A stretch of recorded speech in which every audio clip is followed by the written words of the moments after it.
मेवात के नूह circuit house में दीपावली मिलन समारोह का आयोजन किया गया, जिसमें आपसी प्रेम और सौहार्द का संदेश दिया गया। बता दें कि गोवर्धन पर्व के पावन अवसर पर नूह के सर्किट हाउस में भाजपा नेताओं व गौभक्त पंडित योगेश हिलालपुरिया द्वारा पत्रकार दीपावली मिलन कार्यक्रम का आयोजन किया गया। यह कार्यक्रम पत्रकारों और समाज सेवियों के बीच आपसी संवाद, सौहार्द और सम्मान का प्रतीक बना। कार्यक्रम में मुख्य अतिथि के रूप में भारतीय जनता पार्टी के नूह जिला अध्यक्ष सुरेंद्र सिंह पिंटू, पार्टी महामंत्री हेमराज शर्मा तथा समाज सेवी गौभक्त पंडित योगेश हिलालपुरिया उपस्थित रहे। बता दें कि सभी अतिथियों ने दीपावली पर्व की हार्दिक शुभकामनाएं दी और उपस्थित पत्रकारों का सम्मान किया। इस अवसर पर पंडित योगेश हिलालपुरिया ने भाजपा जिला अध्यक्ष सुरेंद्र सिंह पिंटू ने संयुक्त रूप से कहा कि दीपावली का पर्व प्रकाश, प्रेम और भाईचारे का संदेश देता है। इस अवसर पर दीपावली के सामाजिक और सांस्कृतिक महत्व पर अपने विचार व्यक्त किए। कहा कि यह पर्व हमें अंधकार से प्रकाश की ओर और नकारात्मक से सकारात्मक की ओर बढ़ने की प्रेरणा देता है। और क्या कहा, आप खुद ही सुन लीजिएगा। आप देख रहे हैं नूह मेवात से लियाकत अली की रिपोर्ट। हमारे चैनल को सब्सक्राइब जरूर कर लीजिएगा। सर्वप्रथम मैं आप सभी को गोवर्धन पूजा की, दीपावली और भैया दूज की शुभकामनाएं देता हूं। जहां तक आज की बात है, आज एक दीपावली मिलन समारोह में हम सभी साथी इकट्ठा हुए। आपसे बैठकर चाय पानी पी, आपके साथ बहुत अच्छा लगा। दूसरी बात जो आपने पूछी कि मैं 3-4 गौशालाओं का संरक्षण करता हूं और हम सैलानी गौशाला पे गौ माता के दूध के शुद्ध रसगुल्ले गौशाला में ही बनाते हैं। और बड़ी बात बता रहा हूं कि पिछले साल से और अब की बार भी हम दीपावली के पर्व पे 7 लाख रुपए की रसगुल्ले की सेल करके मैं आपके बीच में बैठा और अभी 3 दिन अभी और ऐसे ही चलता रहेगा। तो हमारे लिए खुशी की बात यह है कि सब साथी बैठकर इस त्यौहार पर आपसी चर्चा की, चाय पानी हमने आपने सबने बैठ के साथ लिया। और मैं तो परमपिता परमात्मा से ये निवेदन करता हूँ कि हमारा और आपका साथ ऐसे ही बना रहे और हम इस वर्ष की भांति आगे भी हमेशा सभी त्योहारों पर साथ बैठ के हम एक दूसरे के साथ बैठ के सभी त्यौहार मनाएं। आप सबका मैं यहाँ पहुँचने पर उन्हें एक बार धन्यवाद। ये है कि मैं पिछले 16 या 17 साल से ये 3-4 गौशालाओं की देखरेख कर रहा हूँ और हमें लगभग 3 साल पहले सिलानी गौशाला में हमारे पास लगभग 1500 गौ माता है, जहाँ लगभग 100 गौ माता दूध देती है।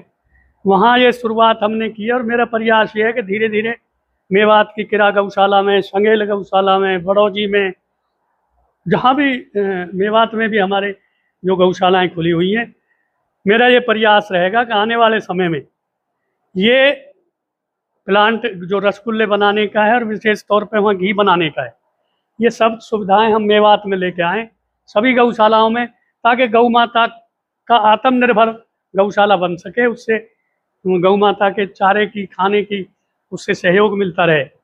विशेष तौर पे ये प्रयास आगे भी जारी रहेंगे और मैं चाहूँगा, सरकार से भी निवेदन करूँगा।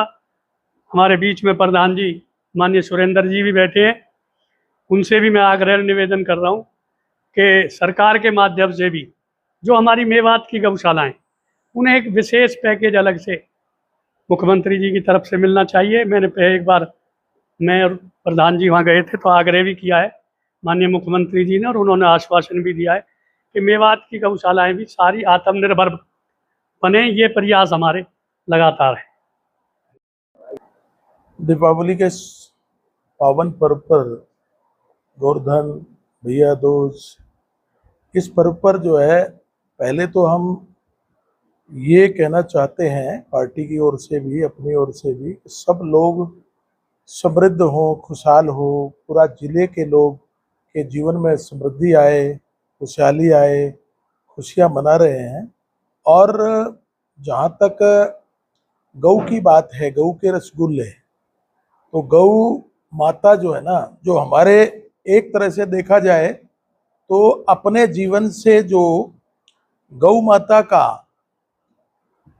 अलग होना हुआ है, ये दुख का कारण है। जब गौ माता अपने बीच में थी, अपने घर में थी, तो किसी चीज के लिए बाहर जाना नहीं पड़ता था। और उसी के कारण नहीं, पहले गऊ के बछड़े बैल बनते और सारे काम करते, और जो उससे अन्न पैदा होता उसमें कोई रासायनिक खाद का उपयोग नहीं होता, खाद भी उन्हीं का डलता था। उसके कारण बीमारी नाम की चीज नहीं थी, हॉस्पिटल की आवश्यकता ही नहीं थी। लेकिन ये दुर्भाग्य रहा कि अपने परिवार से, अपने समाज से गऊ धीरे धीरे कम होती चली गई। और फिर से एक प्रयास है जो हमारे योगेश जी शर्मा जी और ऐसे लोग, हम जैसे सब लोग लगे हुए, अब जैसे लगे हुए कि गऊ फिर से समाज में आए, घर में आए, और ये सारी चीज़ों का निदान हो जो समस्या आज दिखाई देती है। और मैं आज बड़ा अच्छा लगा है कि अपने सब पत्रकार बंधुओं के साथ, जिनको हम कहते हैं कि ये न्याय दिलाने वाला चौथा स्तंभ है, और वो काम करते हैं, तो सबने मिल कर के एक साथ बैठ कर के और इस उत्सव पर मिठाइयाँ एक दूसरे को खिलाई हैं, उसके लिए सबको अच्छा लगा है। और मुझे बहुत अच्छा लगा आप सब लोगों के साथ मिलकर। देखिए, कुरान में भी ये कहा गया है, गऊ का मांस के बारे में जो कहा गया है, वो कहा है कि वो एक बीमारी है, और उसका जो दूध है वो बहुत ही दूध नहीं है, वो अमृत है, और वो हमारे लिए बहुत उपयोगी है। इसलिए इस चीज को हम सब ने समझना होगा। चंद लोग ऐसा काम करते हैं जो गऊ कसी का काम करते हैं।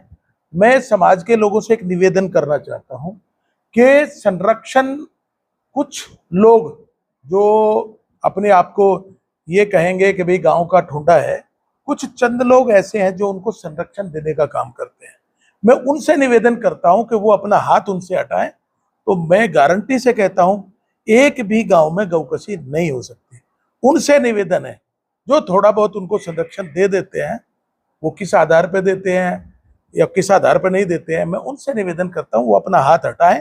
तो गौ कसी करने वाले की हिम्मत नहीं कि किसी मुस्लिम समाज, मेव समाज के सामने अगर वो उस तरह का रुख अपना ले, तो उनकी ताकत नहीं जो इस तरह की हरकत कर दे। तो उनसे निवेदन है कि वो थोड़ा सा उनका संरक्षण ना करे, क्योंकि इससे पूरी कौम बदनाम है, इससे पूरा इलाका बदनाम है, और इसी से जो घटनाएं भी हुई वो भी एक रीजन वो ही रहा।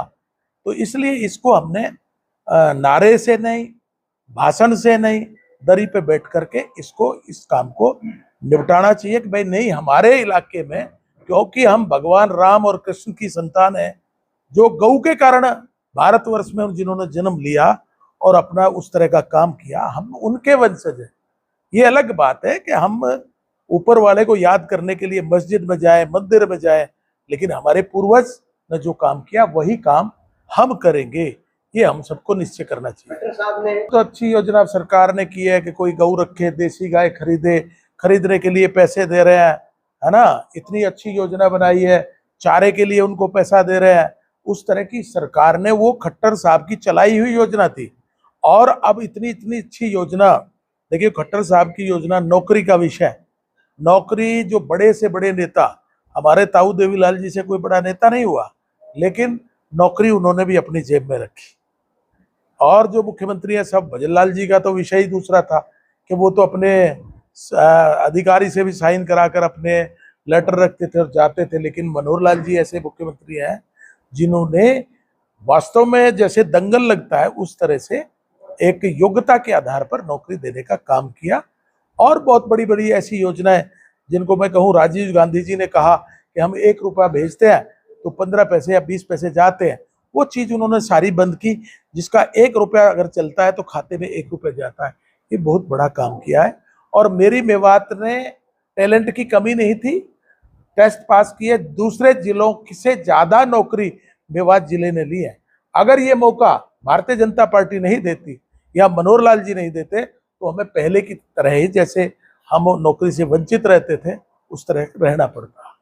तो ठीक भी करेंगे।